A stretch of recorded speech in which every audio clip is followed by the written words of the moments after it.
Their choices here, they could have gone more for lane, actually. Braum is decent in lane, but I wouldn't say he dominates lane. He does with Illusion. It is a good duo, but it's a short-range duo, so... Down to 1 health. There we go. Grace doesn't get the Q over. Gets the claw in there, though, and actually goes for this engage. Not entirely sure whether that was the best move.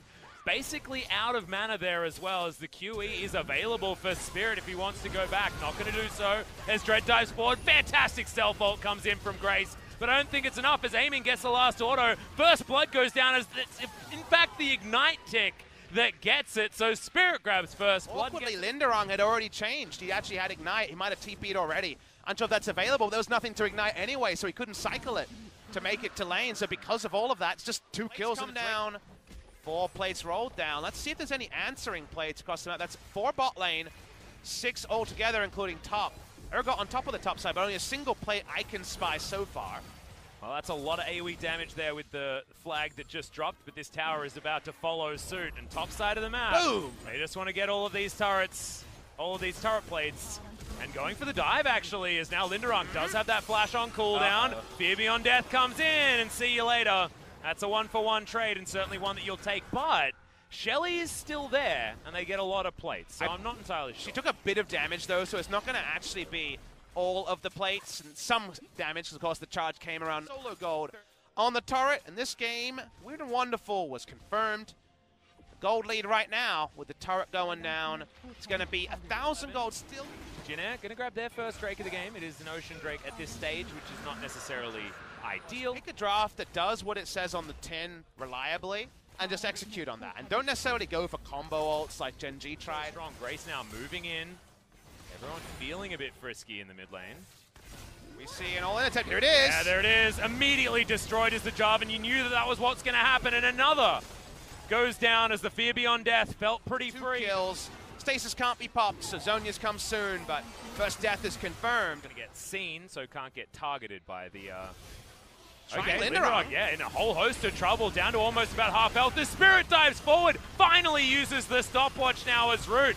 Might be the focus, jumped on there by Dread in the backline as the ultimate takes down Nova as an afterthought, and Spirit's still flagging the Dragon Grates. Coming on forward, Dread uses his stopwatch, but now it feels like we've evened out the fight as Yukao flashes on out after the cleanse. And he's going to survive, and Grace may have bitten off more than he can chew, but it was a damn good effort to go for it. If he had Root around this Cloud Drake, they lead with their face. It's definitely a squishy center to Afreeca. Jenna taking their time. Circle of Frost is down. Winter's Bite is not going to find the target now as they're looking to try and reset this dragon, but it's picked up by Jin Air. And as it is, Afreeca Freecs move on over. They do not want to give this away for free.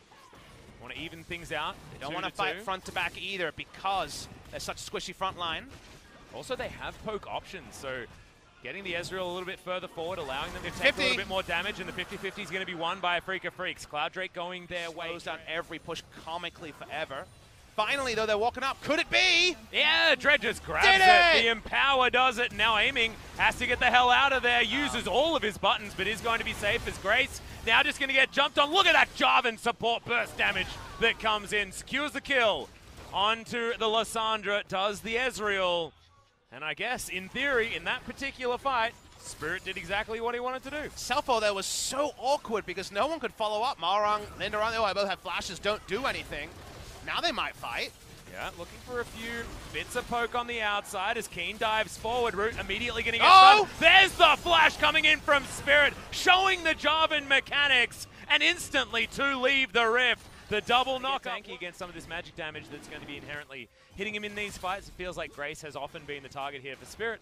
So he's going to continue wandering around. Man, I don't know how, but it's working. There's a 105 Ezreal that was laning with a Jarvan for the majority. Kali doesn't seem to have kill threat, so it's really about Baron now. Speaking of Baron, Spirit gonna have to get the hell out of there. Not able to use the Zhonyas in time. Culling used just for fun. But the Jarvan unable to find farming a heck of a lot, actually.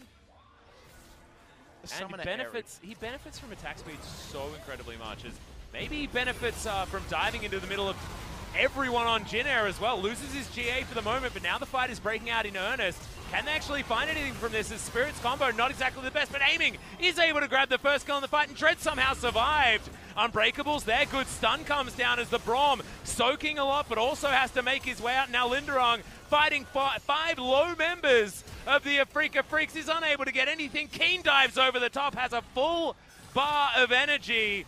Not actually throwing through the backflip just yet. Too many things in the way as now Linderong gets over. Spirit tries to find the knock up and aiming. He's able to secure the kill in the end. Both solo lanes, the only resulting fight. After the beginning, as Elder Drake is going to get taken. All right, all too easy. The Afreeca Freecs lock that one down. I know they've got Mountain and Elder. Yeah, it dies instantly. It's double Mountain Drake because the Elder Drake is stacking stacking that one up. And yes, that's a free Baron going over to the Afreeca Freecs. And now the dive in happens. Okay, looking to try and get it. Fear Beyond Death gets a couple of people snared up. And now Jin Air are looking to win this battle because Linderong is so damn massive. Ultimate has to be used from Yukel as somehow the Braum falls down and aiming is the one to take control. It does land onto Grace, but not going to hit anybody else onto Jin Air, and Afreeca Freecs hold on to their Barons and their Elder Drake. They were baited there, Atlas, because Ezreal, Syndra, and Jax keep the buffs. They keep pushing forward. They're still so damn strong. Jackson and All-In, and Ezreal and Syndra with the burn on their poke. Back away. I really liked aiming. Look at his positioning. It's so far forward, knowing that he can threaten so well. Baron still for another 40 seconds, and they're breaking the base, like you say, in a second position. Inhibitor goes down. Now bottom lane, I believe that inner turret is also things were basically at parity earlier on in this series. They are at risk here of losing much more readily. Moving forward, so outranged by Ezreal. His Spirit. Yeah, knock-up comes down. Marung trying to turn it onto Spirit. They're buying time on the outside. Keen goes into his stasis and is able to escape. Yukel still very, very healthy as now they're in the Thunderdome. The Cataclysm comes in and now the fight is broken out. Root diving forward. Had the Essence Reaver, but is going to get taken out by Yukel, who was healthy on the backline. Teleport to get Keen back into this fight. Dive forward. Counter-Strike gets the stun onto Nova, but he gets out in the end. There's the flash forward from Spirit. Wants to just give himself away to continue the battle. Not sure whether that was the greatest idea as Dread. Now on the back end, Keen trying to get the work done. Q comes down. Nova very close to going as well as Keen gets his health back. And somehow, again, the Afreeca Freecs have done it. That he just landed. The backflip's going to come back in. Nope. Not going to happen. 2 minutes away. So I agree with you, Papa. I think that we are going to get there. 30 seconds until the inhibitor comes back. That's a lot of damage. Yeah. Essence Reaver now online as they pick off the Syndra. Dread now, Counter-Strike is on cooldown, and they've decided that they are just getting the heck out of here on the side of the Afreeca Freecs. Spirit, Sacrificial Lamb just turned into a Frozen Thrall, and now...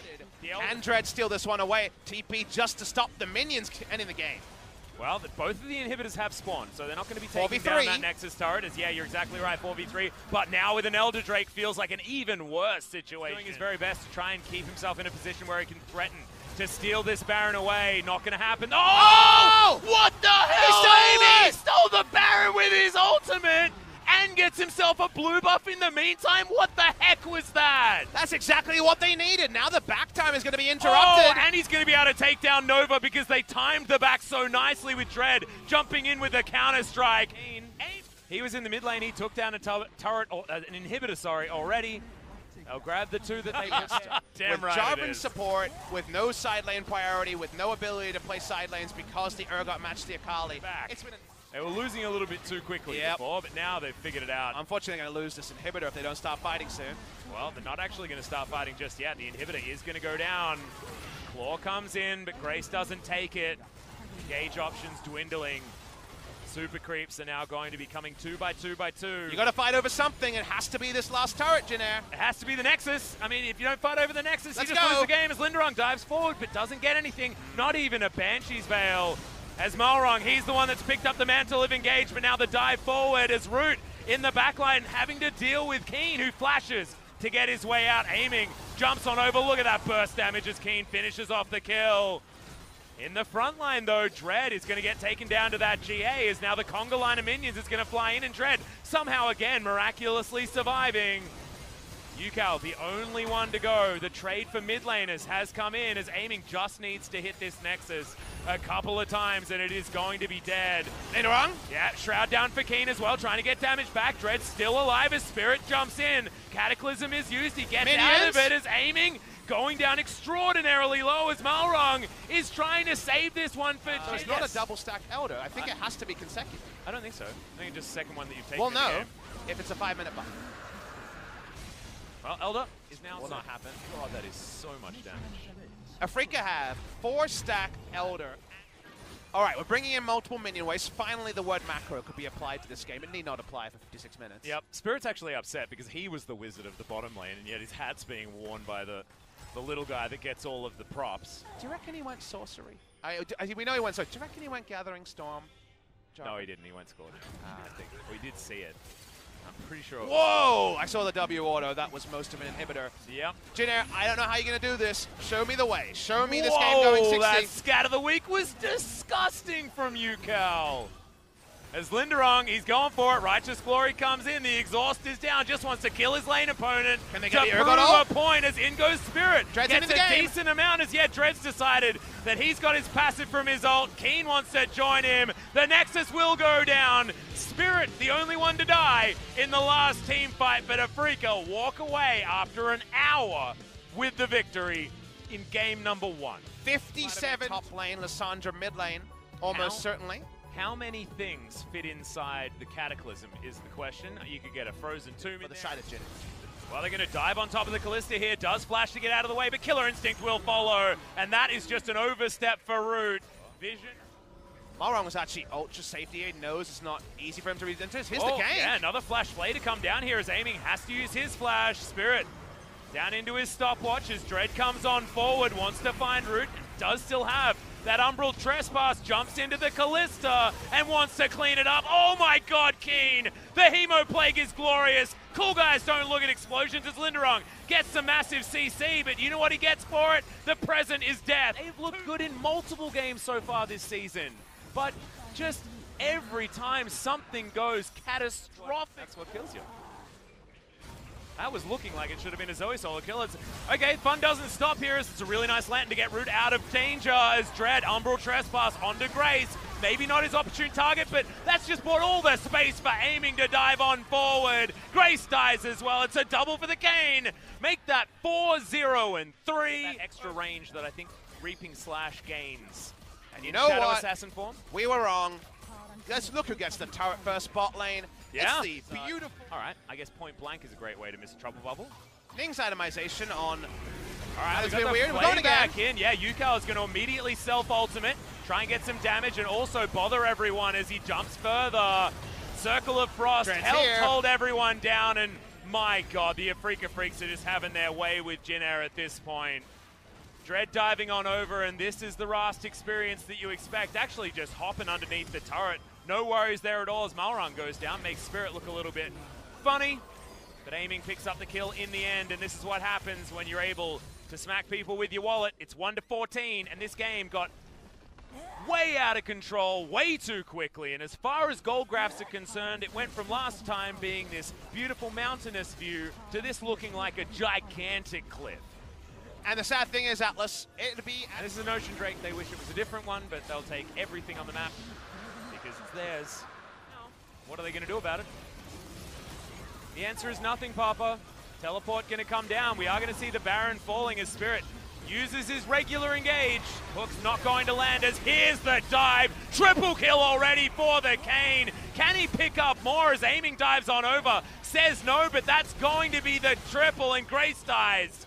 In the end, it's just going to be a 3 of a kind, but it's a 3 of a kind for the newly imported Kane to the LCK. It's a third team wipe in a row as well, Atlas. That's 3 too many for the side of Jinair. And he's legendary in his first game of the LCK. You can imagine all the other teams wondering why the heck we haven't started playing him sooner.